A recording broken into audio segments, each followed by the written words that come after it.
The reason Jeremy says game time decision is because number one, you have to watch them during the week, and the doctors will evaluate them during the week, and number two, how much do they practice? Sometimes they may be well by game time, but if they haven't practiced any, you're not going to allow them to play. So that's why those terms are used. And also for HIPAA, that's why we use upper body or lower body.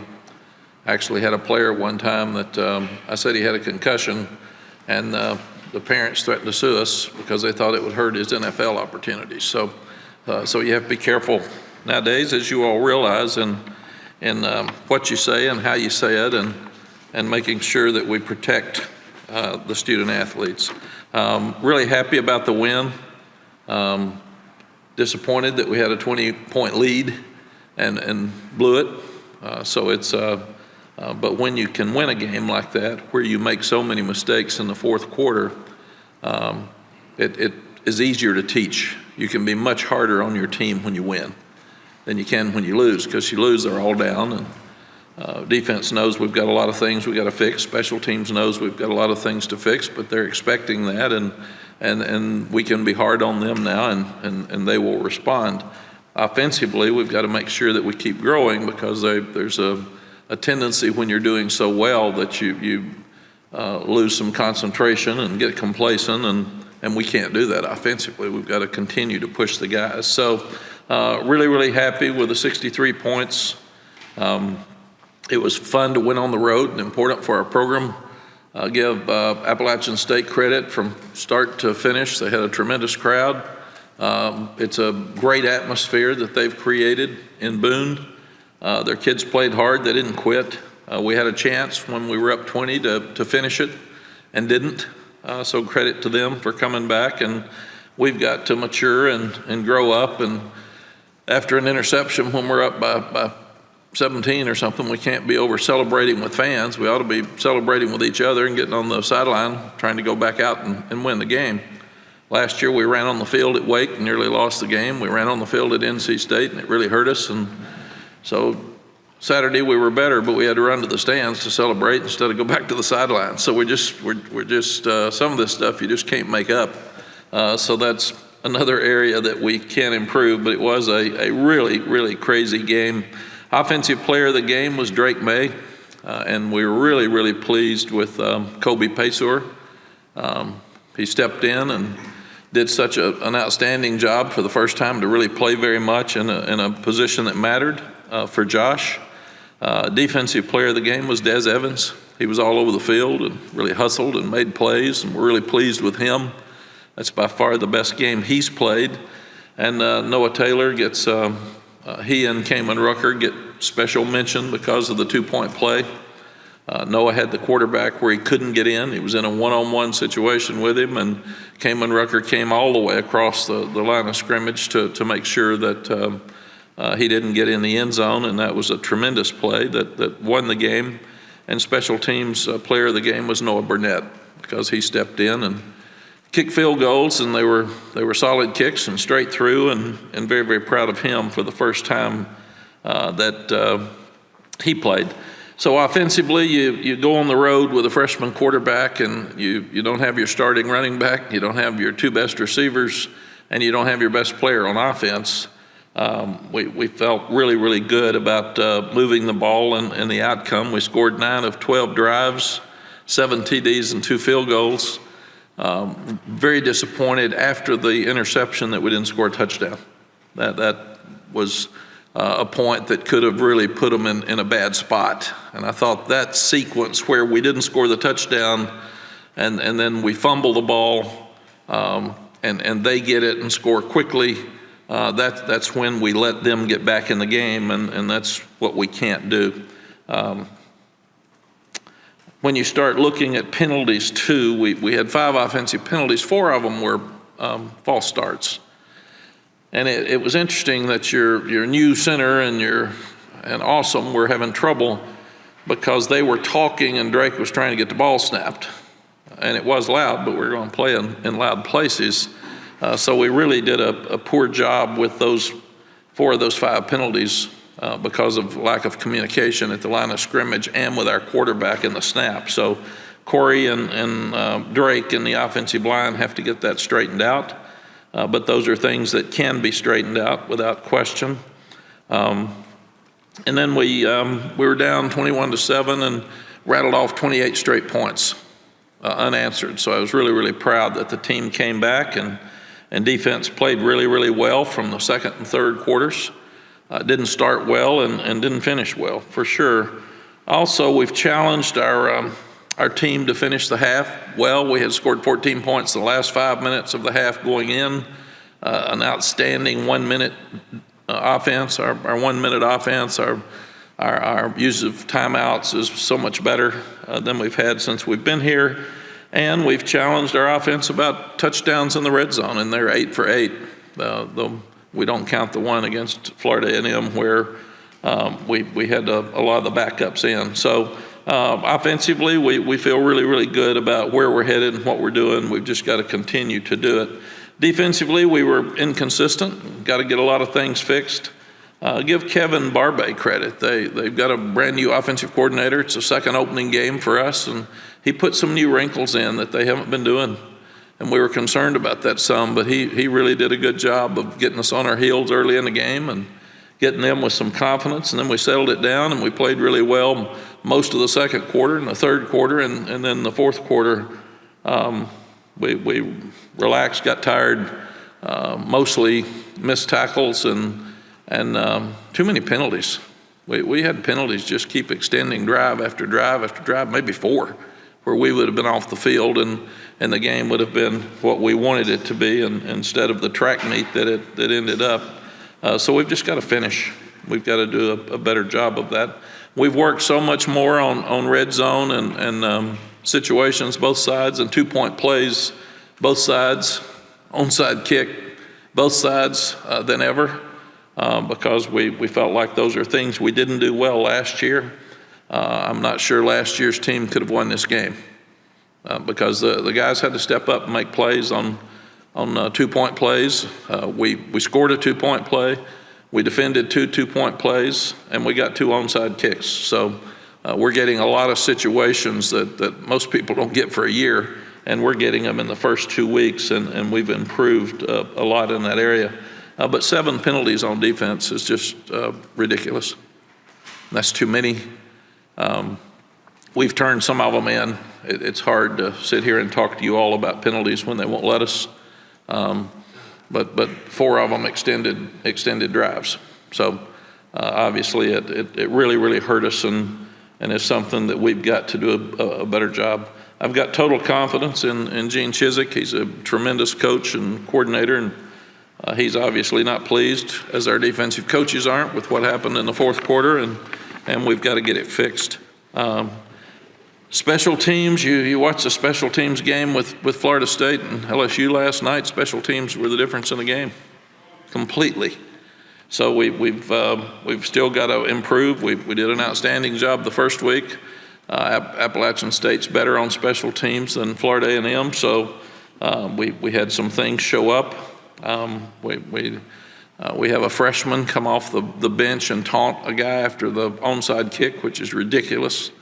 It's the only play he had all day, and he wasn't in the game. So we've gotten that straightened out. But I'm really disappointed in the way he acted and the way he responded. And again, we got to grow up.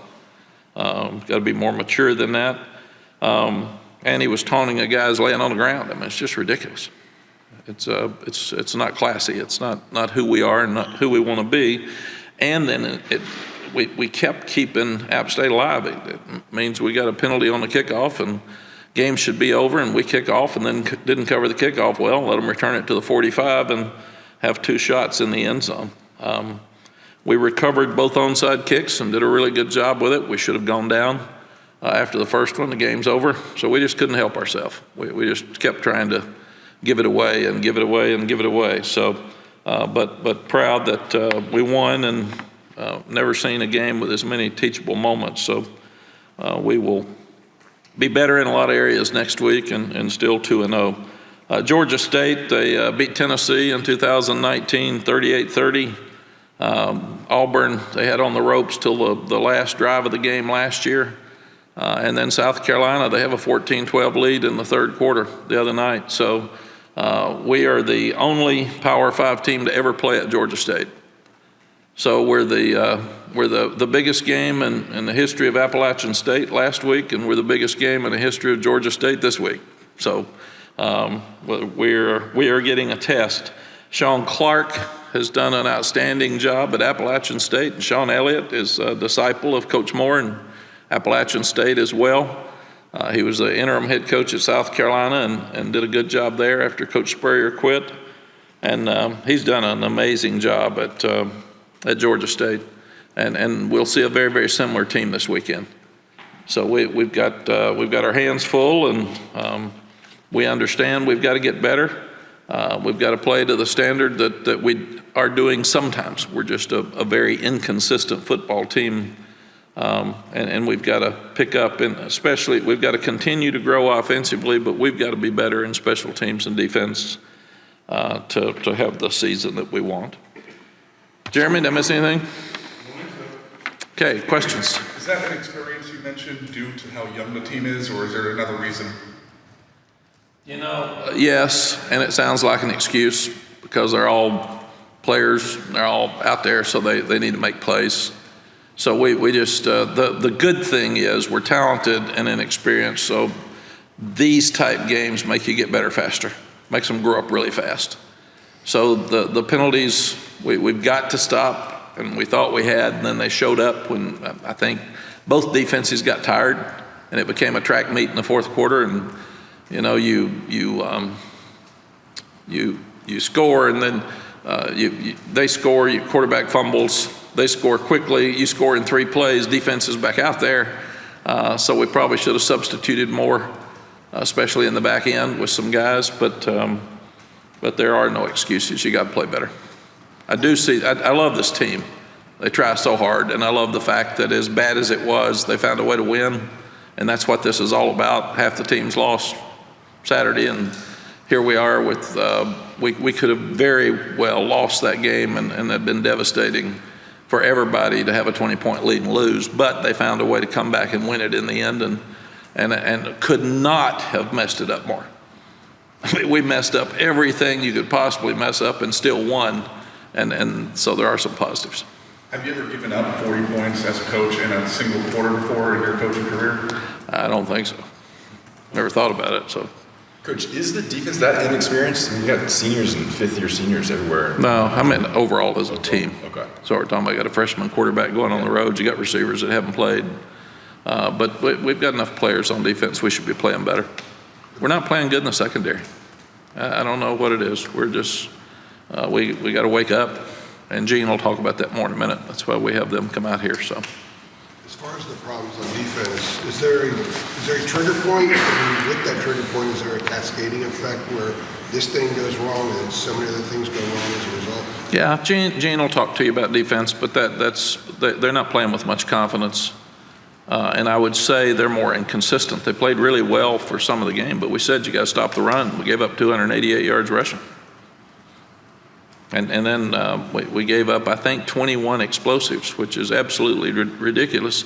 And only 3 of those explosives were in the second and third quarters. So it is what it is. It's got to be fixed. What was film review like with the defensive coaches yesterday in that room? You knew the answer to that question before you asked it. But they're embarrassed. They're disappointed. We're not playing as good as we should. We're not playing as good as we thought we would, and we got to get it fixed. It's one thing, everybody comes in and says, what's wrong? There's too many pieces that are wrong. You can't answer it in one easy thing, or it'd be easy to fix. But you got to have guys step up. Why aren't we getting more pressure with the front 4? We're not. Haven't since we've been here. Thought we would, and we're not, and that's disappointing. Why aren't we stopping the run better? Well, we do a lot of the time. Then we give up explosives. Why do we give up so many explosives? Well, it's a poor angle. It's a missed tackle. So why don't you tackle better? We work on it every minute of every day. So all you can do is take what you've got and try to get better with it. What do you take away from I guess just the fact that they came through, give up 61 points, but you come through in these incredibly important moments, literally the game ends at the goal line. I mean, what do you take away from that, at least on the defensive side? It really builds confidence in your ability to win, because to have a good season, you've got to win some close games where things don't go well.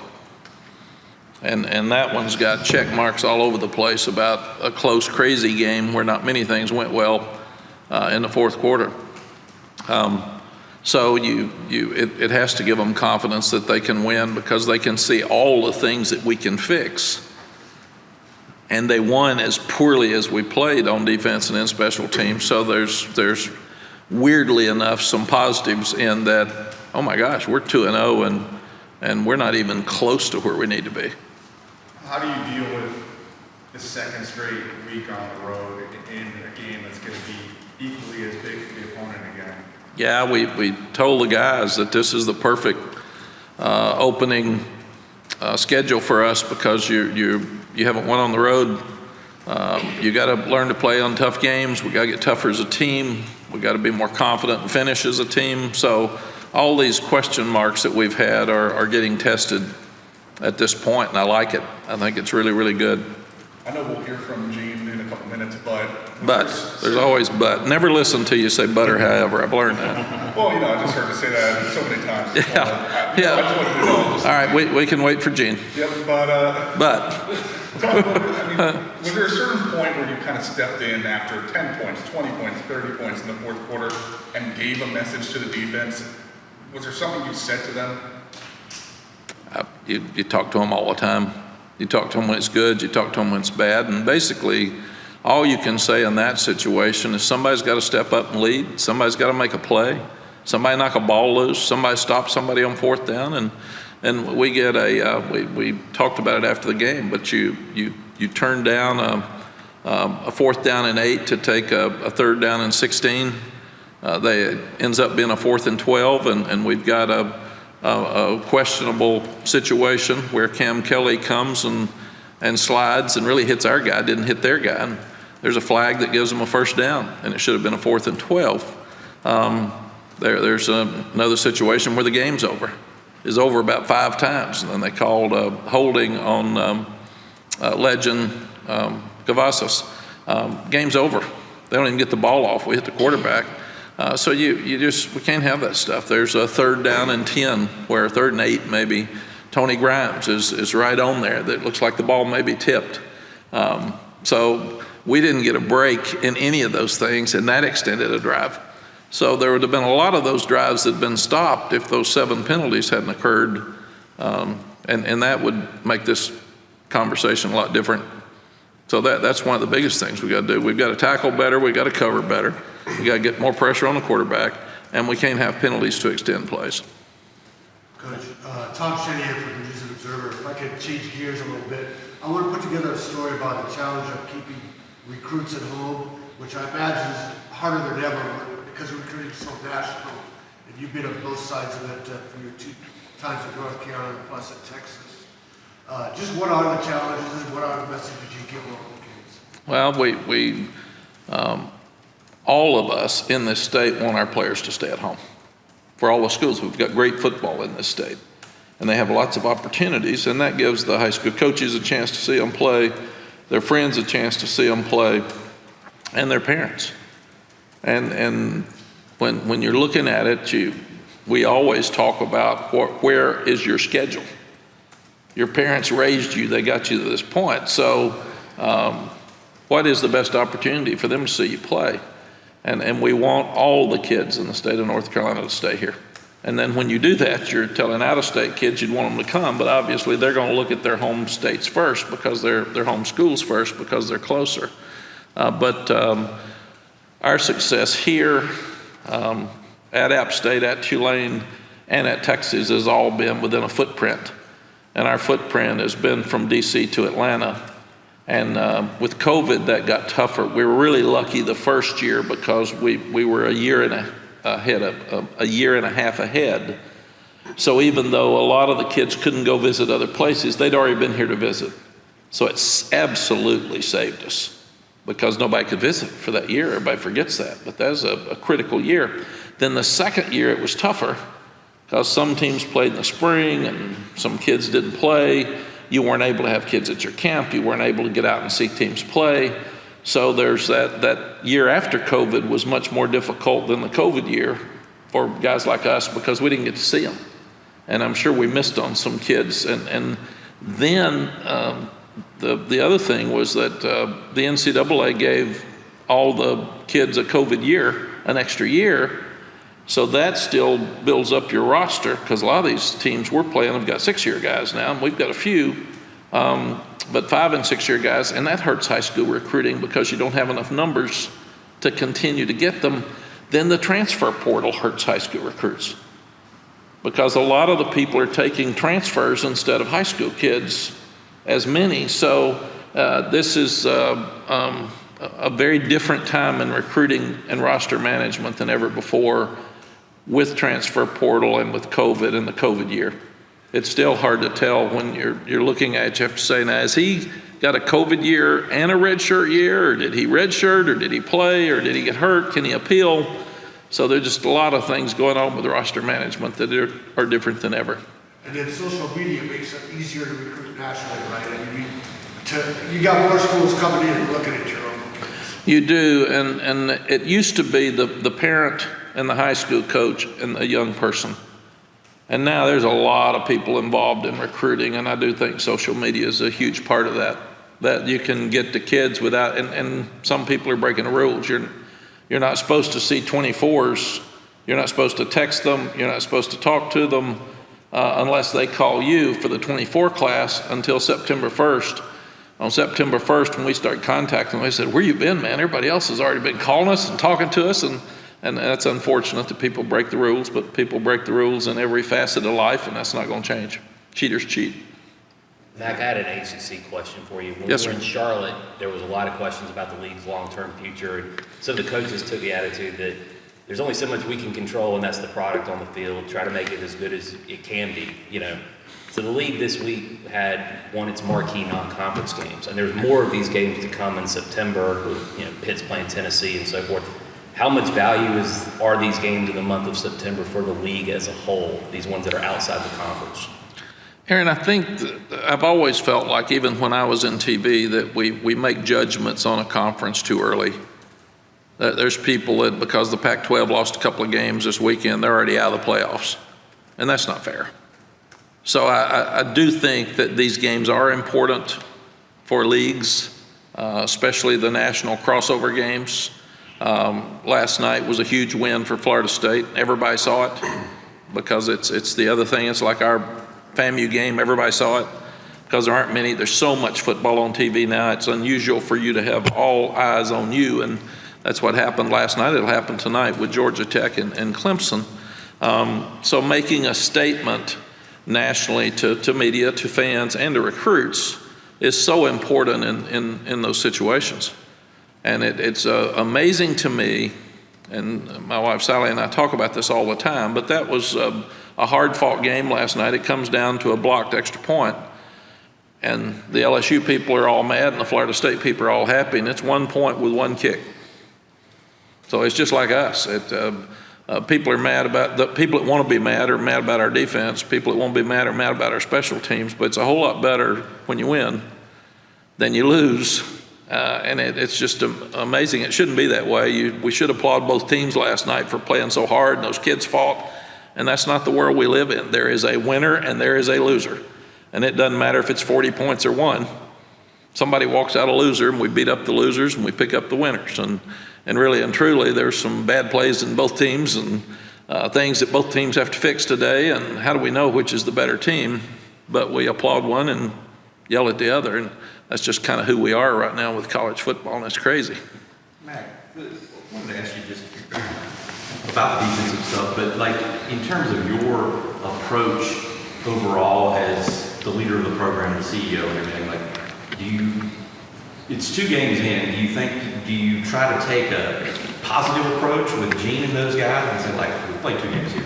Or you try to do a hard line type thing, with all that sort of went wrong Saturday? Like, what is your approach from an overall perspective on trying to help that improve? You do both. You pick up your team because you found a way to win a game. You pick up your team because they played really well on defense in the second and third quarter, and that's who we can be. And then we have a thing we call Accountable Sunday. And we show the plays that somebody absolutely messed up, and we say, you missed this tackle in this situation. If you make that tackle, they're off the field. You've got to cover better than this. I mean, you're there. Man, turn and hit the ball, knock the ball down. With coaches, I do both. This is good, this is unacceptable. We can't do this and be the program that we want to do, program that we want to be. And you get a guy like Gene, he's been around so long, he knows it. He's been a head coach. So you really just be honest and do the best you can. Jeremy's team put out a stat last night saying that Drake Maye, his 9 passing touchdowns, is the most by any ACC player since the year 2000. That's pretty unbelievable, especially when you take into account it's only through 2 games. Did you know that Drake had this type of talent? Did you expect this stat to kind of come to fruition 2 games into the season? He has. He showed the ability to do all the things he's done in practice, but that's practice. So he didn't know how it would transition to a game. And then he wins at home, and that's a very comfortable setting. And then he goes to a very tough environment up in Boone, and he does the same. So we've got to get him smarter with getting down. We've got to get him smarter with getting out of bounds. It's just not smart to take hits. And quarterback's the worst ball carrier on the team because you don't ever hit him. So you've got to make sure that the quarterback protects the ball, because when you fumble once, now they're all going to try to hit him more to try to strip the ball and get it out of his hands. But he's smart, he's savvy, he can run better than people knew, and we saw that, but people didn't know that. And he's very accurate.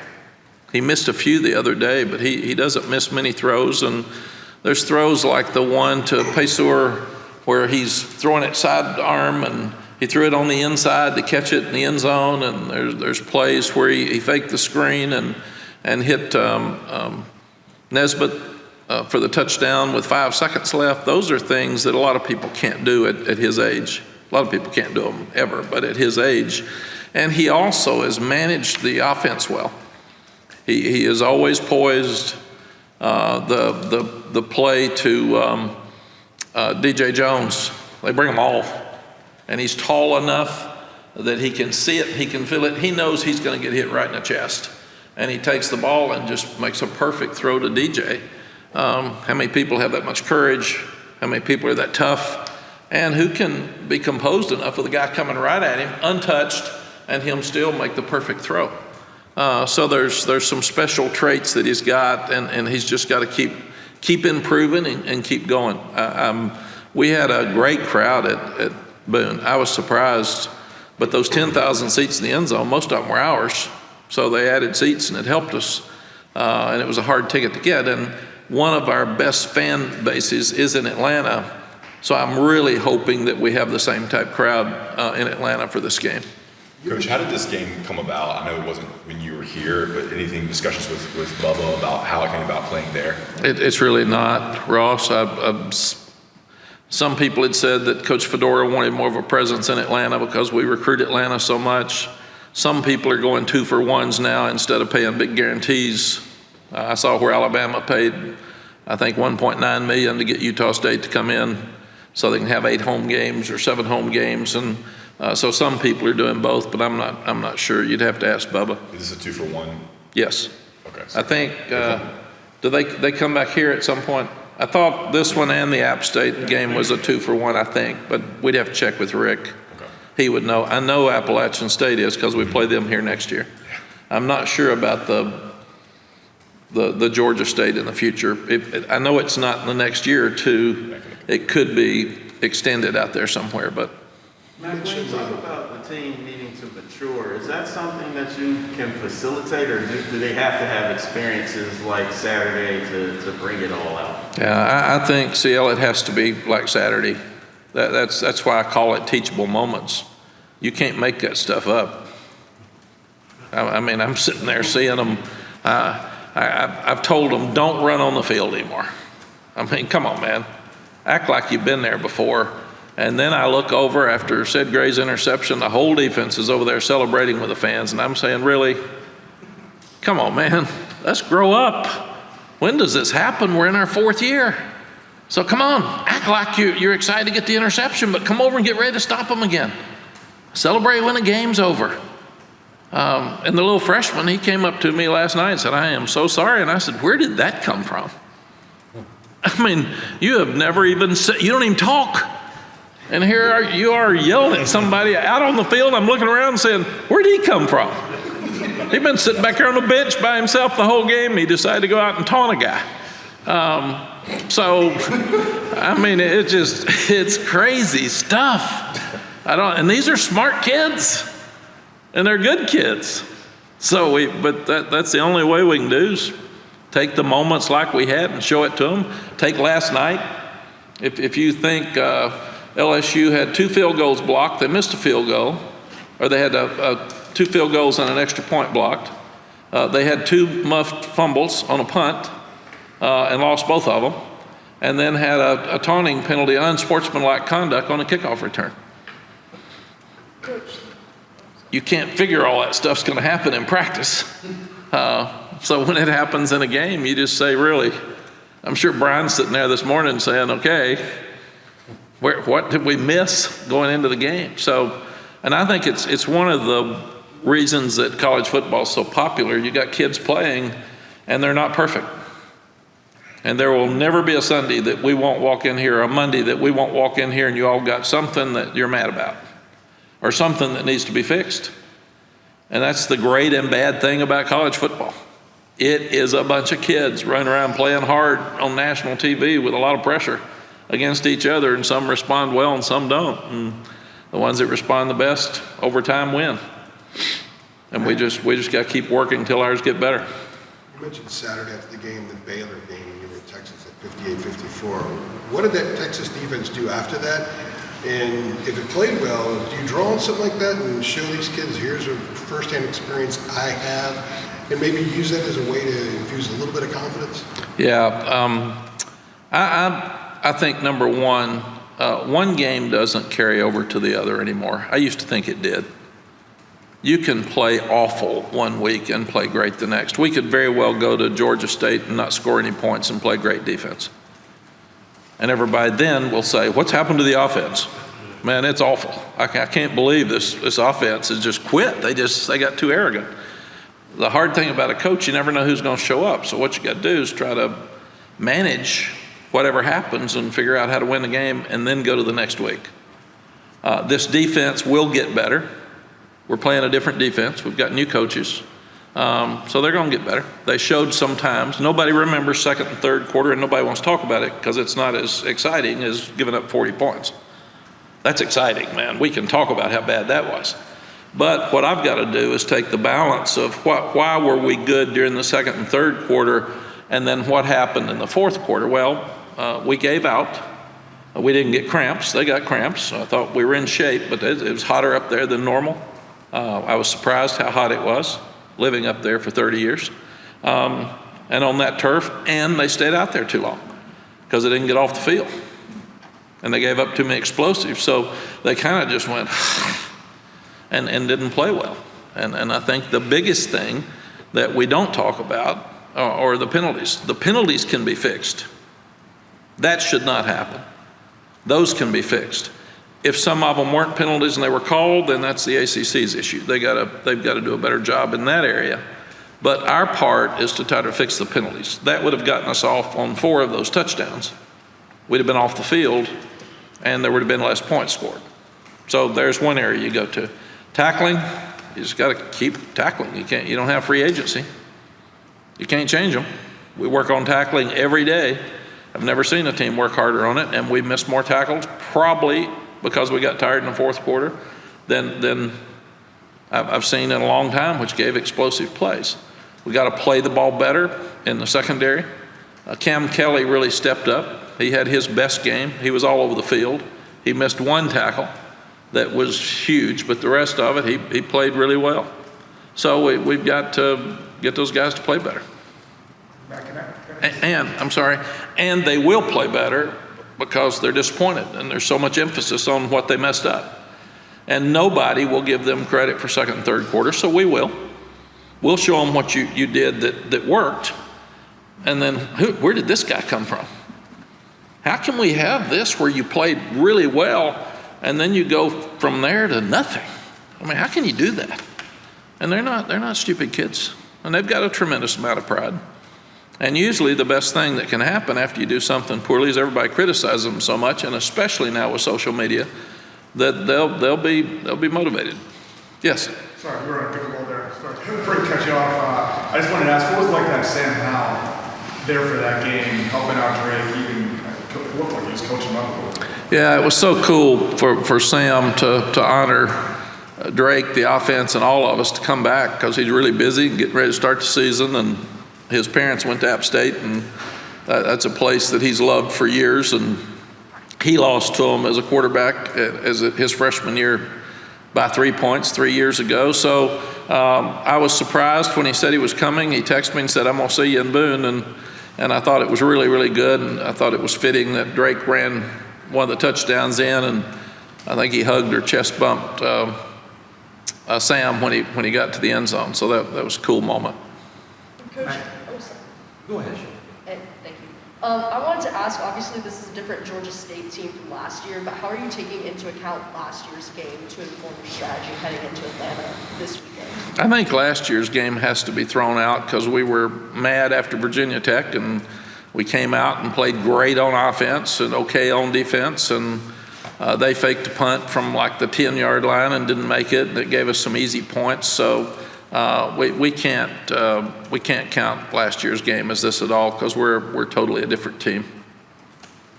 Mack, by the way, it was 4 straight stops for your defense if you need that stat to roll out there. Thank you. You're welcome. I haven't been asked about the 4 straight stops, so thank you. Just keep reading. Thank you. Okay, so you didn't have Josh Saturday.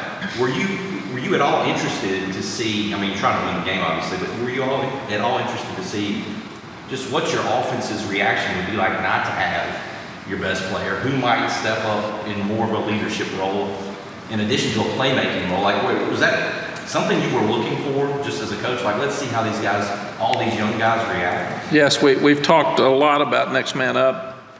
We've talked a lot about everybody has got to practice to a standard because your time's coming.